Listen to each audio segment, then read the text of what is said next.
Look around your home, not with judgment, but with honesty. Is it helping you feel calm? Or is it quietly exhausting you? One drawer, one shelf, one pile at a time? Most clutter does not start out as clutter. It begins as something useful, something loved, or something we thought we might need someday. Over time, those things pile up, and when they do, they start to take more than just space. They take your time, your energy, and often your peace of mind. You are not alone. In fact, recent studies show that constant clutter in the home increases stress levels, disrupts sleep, and even makes it harder to focus. The good news is that change does not have to be big or dramatic. You do not need to clear your whole house in a weekend, but you do need to start. Today, we will take that first step together, with kindness, with courage, and with a little tough love, because you deserve to feel good in your home, not later. Now. 1. Bathroom. Where renewal begins. Your bathroom is the first and last place you visit each day.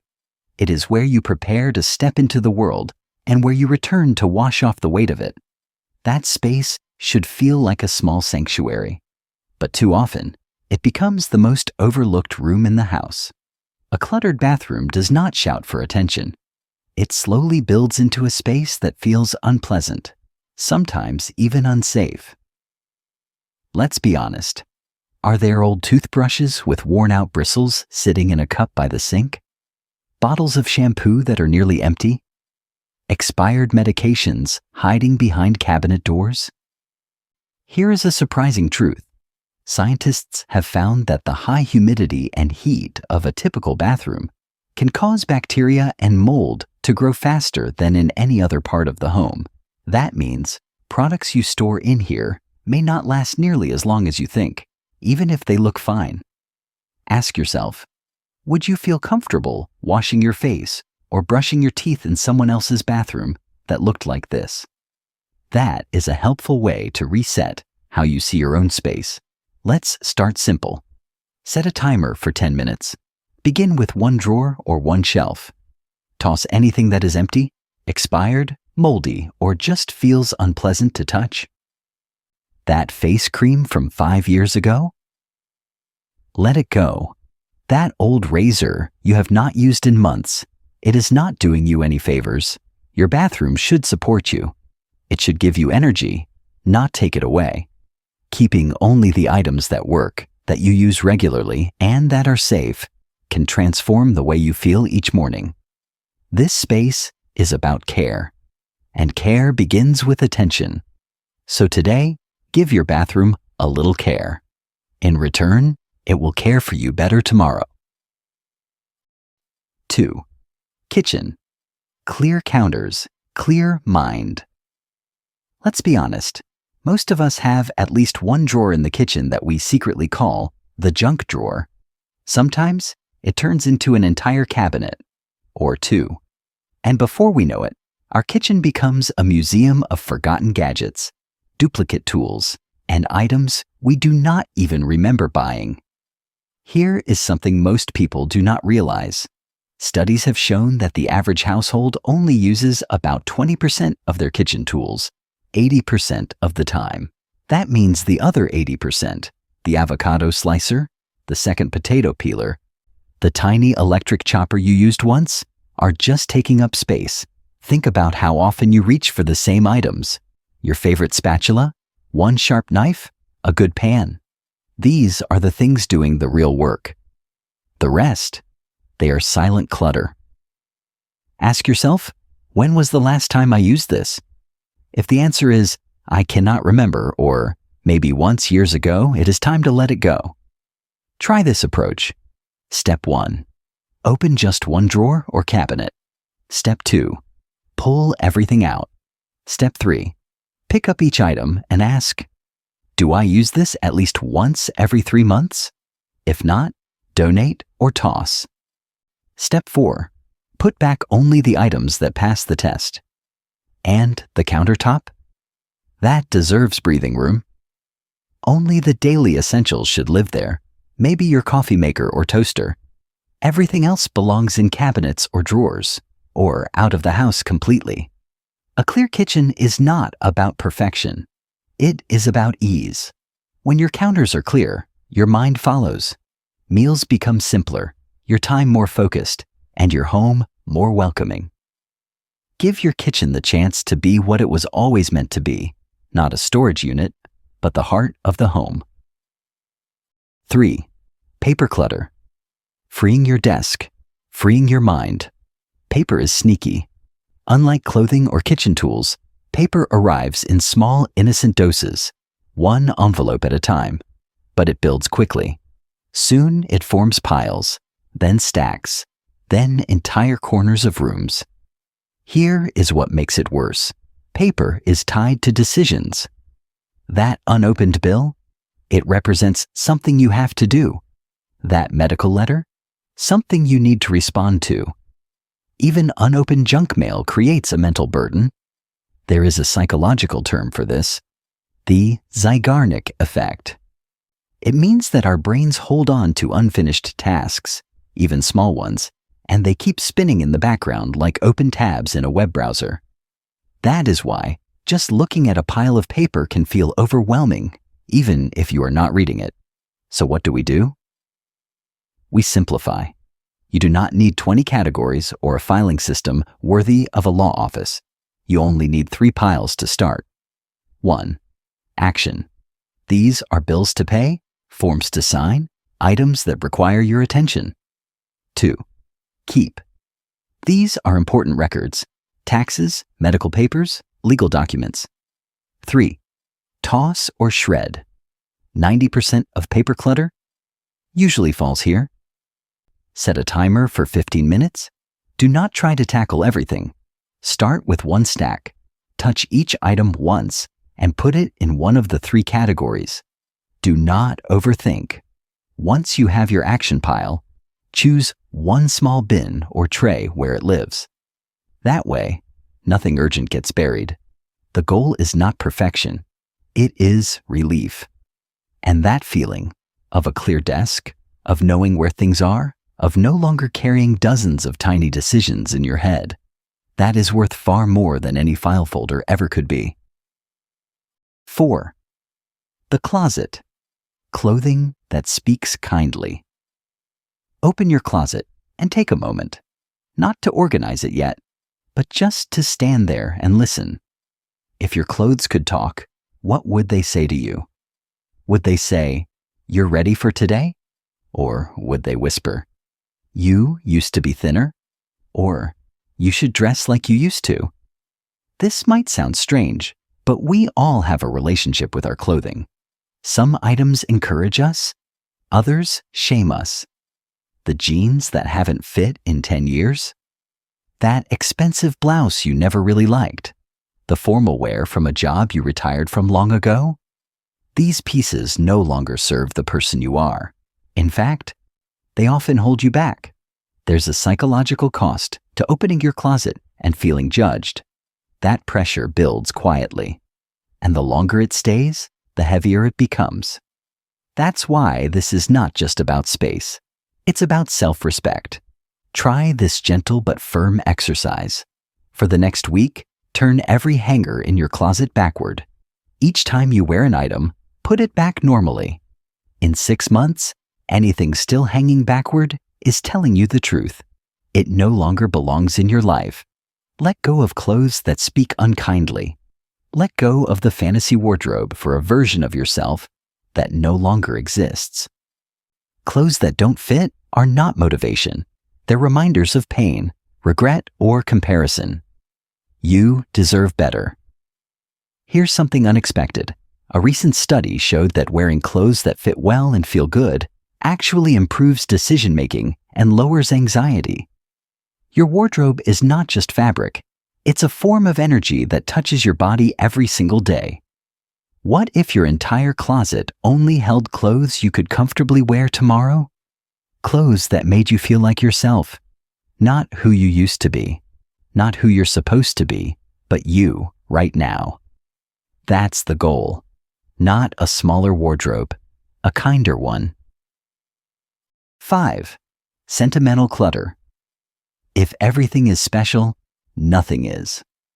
Picture a shoebox, neatly taped and tucked away in the back of a closet.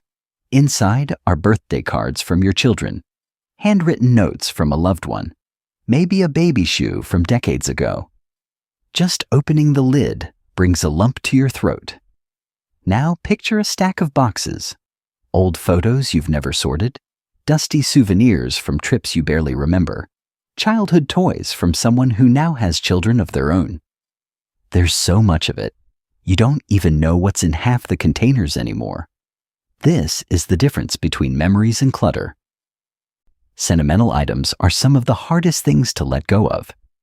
And that's because they carry emotions, not just functions. But when those emotions are stored in piles and corners, they begin to lose their meaning. Love becomes weight. Memory becomes mess. Here's a powerful idea. Give yourself one memory box, just one.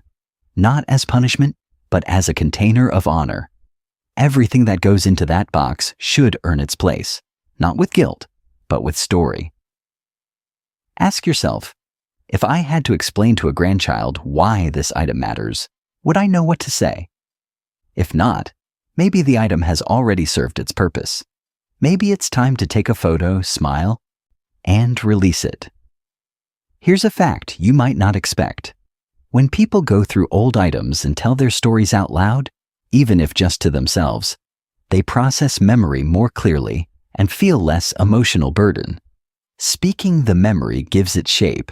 Piling it in a box only gives it dust. You're not throwing away love. You're choosing what matters most.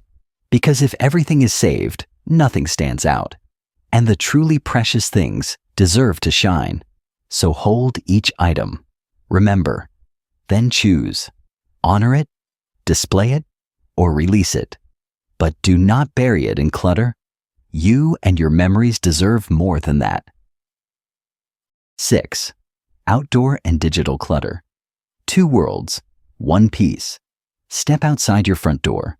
Walk slowly around your porch, yard, or balcony. What do you see?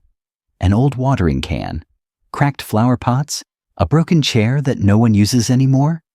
Maybe a forgotten project leaning against the fence? Now step back inside and pick up your phone, or sit down at your computer. Hundreds of unread emails, dozens of apps you never open, files scattered across your desktop screen, subscriptions charging your account that you don't remember signing up for. These 2 spaces, the physical and the digital, seem different, but they affect your brain in surprisingly similar ways. Studies from environmental psychology show that outdoor mess registers in the brain as a threat signal. It creates unease, even if you don't consciously notice it. The same happens with digital overload. That buzzing phone, that cluttered inbox, they create microstress all day long. Here's the simple truth. Both your front yard and your phone are entryways to peace or to pressure. Take small action today. Outside, walk your space like it's your garden, not your guilt. Anything broken, rusted, or forgotten, let it go. Keep what brings calm and beauty. Inside, spend 15 minutes going through your device. Delete apps you haven't used in 6 months. Archive old emails. Cancel one unnecessary subscription. You don't need to erase everything. Just reclaim enough to feel in control again. One tip that helps: move your phone charging station out of the bedroom. Research shows this small habit improves sleep and reduces anxiety, especially in older adults. Peace does not happen by accident. It's built with intention. Whether it's the chair on your porch or the icon on your phone, ask yourself, does this bring clarity or clutter? When you clear both the physical and digital pathways, your days feel easier and your mind gets quieter. 7. Children's things. Less toys, more joy. A few years ago, I visited a friend who had turned her spare bedroom into a playroom for her grandchildren. The room was overflowing. Shelves lined with colorful plastic toys. boxes under the bed stuffed with old dolls, puzzle pieces, half-broken board games. There were dozens of things to touch, squeeze, or stack. But when the grandkids arrived, they ran straight to the same 3 items: a worn stuffed bear, a wooden train, and a cozy blanket they used as a cape or a fort. Everything else stayed untouched. That same week, I visited another family. This time, there was no dedicated playroom. Just a small corner of the living room with one open shelf. A basket of books, a few blocks, a toy animal or 2. But the little boy who lived there played for hours, calmly, creatively. There was no tantrum over choices, no mess at the end of the day, just simple, joyful play. And I realized something important, something that feels even more true now. Kids don't need more toys. They need fewer distractions. They need space to imagine. They need room to breathe. As adults, especially grandparents, we tend to hold on to toys long after they've served their time. We remember who gave them, when we bought them, what little hands once held them. But keeping them all? That's not preserving memories. It's turning them into silent burdens. Toys are meant to be played with, not stored in dusty bins for years. Here's the truth many of us learned too late. Cluttered play spaces lead to cluttered minds. When children are surrounded by too many choices, they become overstimulated, overwhelmed, and more likely to ignore everything altogether. Fewer toys mean longer attention spans, more creativity, and deeper play. So what can we do? First, walk into the space your grandchildren play in. Look around as if you were 4 years old. What's inviting? What's broken? What's forgotten? Then apply 3 gentle rules. 1. If it's broken or missing pieces, thank it and let it go. 2. If it hasn't been touched in 2 months, donate it to someone who will love it. 3. Follow the 1 in, 1 out rule. For every new toy that comes in, 1 must go out. And if there's a toy you're keeping for sentimental reasons, ask yourself, is this for them or for me? If it's for you, consider placing it in your memory box instead of the play area. You can even write a short note about its story. That way, the memory is honored, but it doesn't create chaos. Decluttering children's things isn't about being cold. It's about being caring. You're protecting their ability to focus. You're shaping an environment where joy grows naturally. Because at the end of the day, fewer toys often mean better play and more meaningful moments between you and the ones you love. 8. Garage and storage. Clearing the weight we leave behind. The garage, the attic, the basement. We do not visit these places every day, but they hold more of our lives than we realize. Behind those doors are boxes we sealed years ago. Old tools, cracked furniture, faded holiday decorations, bins of cables and cords that do not match anything anymore. Things we promised ourselves we would sort through someday. But here is a hard truth. What we delay now becomes someone else's burden later. Many older adults do not realize that what feels like just some stuff in the garage is, to your children or your loved ones, a maze of emotion and confusion. A recent survey found that adult children ranked cleaning out their parents' homes after death as one of the most emotionally draining tasks they had ever faced.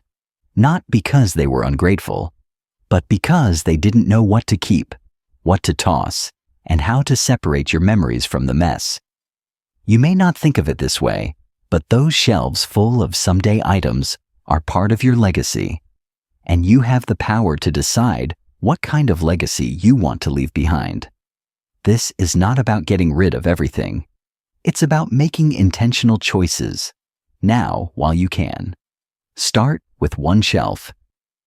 1 corner, 1 unlabeled box. Pick something up and ask yourself, does this still work?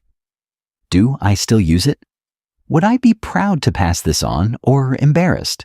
If I were gone tomorrow, Would someone know what this is and why I kept it? If you're keeping something only because it was expensive, remember this. The money is already spent. Keeping it does not bring the value back. If it's broken, forgotten, or buried under dust, it's not serving anyone, not even you. Here's something few people consider. Clearing out your storage now is not only an act of decluttering, it's an act of love. It tells your children, your family, or even just your future self, I've made peace with my things. I've taken care of it, so you won't have to. You can even turn it into a meaningful ritual. Invite a family member to help. Share the story behind an old toolbox or yellowed recipe book. Let that moment become connection, not confusion. We all want to leave something behind, but the best legacy is not a garage full of half-forgotten items. It's a home filled with clarity, care, and intention. Letting go of the weight in your garage might just be the kindest thing you ever do for someone you love. And perhaps, just perhaps, for yourself too.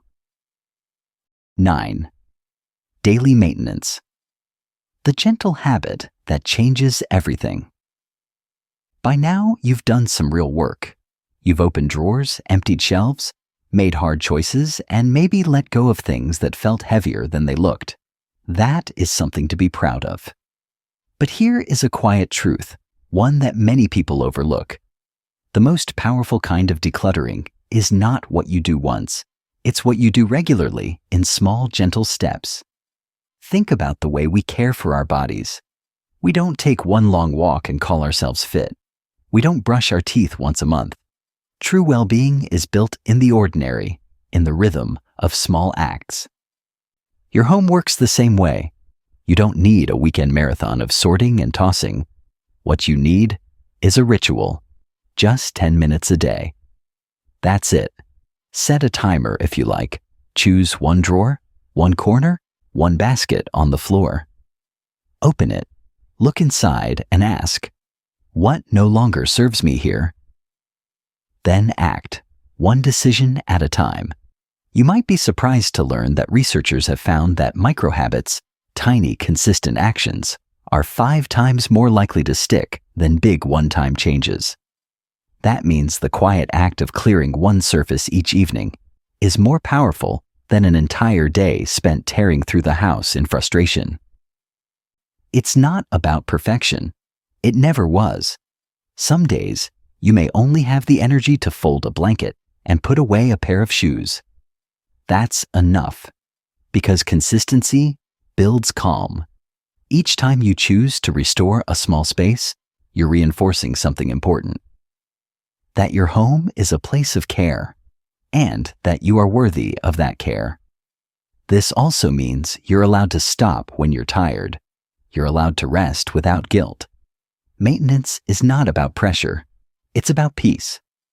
One of the greatest shifts you can make is this. Stop seeing decluttering as a project and start seeing it as a kindness, like watering a plant, like preparing a warm cup of tea, like making the bed, not because someone will see it, but because you will. This gentle rhythm of care becomes a quiet background to your days. You'll start to notice how light the house feels, how easier mornings begin, how less time is spent looking for things, and how more time is spent simply being. In the end, the goal is not an empty home. It's a peaceful one where everything has a place and you have room to breathe, because you deserve that. Not someday, not after a deep clean, today and every day after. You've come a long way, and maybe, without even realizing it, you've begun more than just a decluttering project. You've started a quiet shift in the way you care for yourself. Letting go is never easy. It asks you to face memories, to challenge old habits, to choose peace over familiarity. But you've done that here, one step at a time, one decision at a time, and that matters. Because clutter is not just physical, it's emotional, it's mental. It can weigh down your mornings and dull the joy of everyday life. But when you clear even a small space, something changes, not just in your home, but in your spirit. Remember this: there is no perfect home, no perfectly organized shelf, no finish line to chase. What matters is that you return to this practice, not with guilt, but with grace. That you care for your space the way you care for a friend, gently, consistently, and without harsh judgment. You are not behind. You are not failing. You are simply growing. And growth, at any age, is something to celebrate. Every drawer you clear, every item you release, every habit you build, it's all a quiet act of self-respect. So take a moment. Breathe. Look around. This is your space, your season, your time, and you are absolutely allowed to make it lighter. You deserve a home that feels like peace. You deserve a life that feels like yours. And the beautiful truth is, it begins right where you are.